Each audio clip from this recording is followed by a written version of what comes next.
Handa ka na ba para sa palig? Opo. Handa na ba kayo para sa palig? As of right now po, hindi pa po. Handa na ba kayo para sa palig? Yes, sir. Handa ka na ba para sa palig? Ready na po, sir.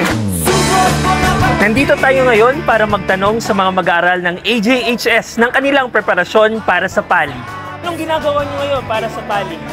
Nag-record po sa aming para sa aming maikling pelikula, tapos nag-record script. Ayun. Para sa amin naman po, nag-record po kami para sa trailer. Nag-rehearse na po yung mga actor namin. Tapos pinag-iisipan po namin yung mga magiging props namin para sa mga eksena. So ngayon, nag-i-ensayo na kami para sa shooting namin bukas at dire-diretso na yan. Okay, anong gagawin mo para manalo sa palig? Ayusin ko po yung script namin.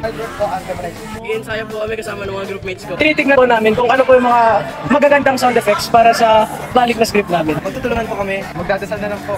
Mag-edit ako ng malupit. Pagsisikapan po namin gumawa ng isang pelikula at paglalaanan po ito ng madami pa. Gagawa kami ng isang pelikulang magpapakita ng kakayahan namin bilang mga estudyante.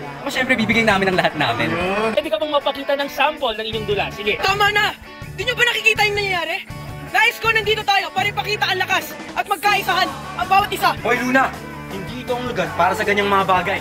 Mas importanteng pahayag ang tunay na dahilan kung bakit tayo nandito at hindi ang iyong mga pinaghihinalaan. Ninaw niya ang Panginoon at di na nga siya sumasagot kapag kinakausap ko siya. Anak, ikay inirigal ng mga bathala at mga Diyosa ng kabundukan.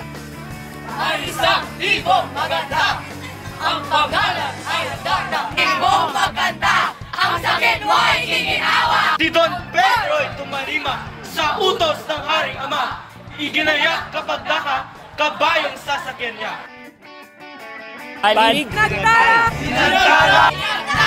Nagtala! Nagtala!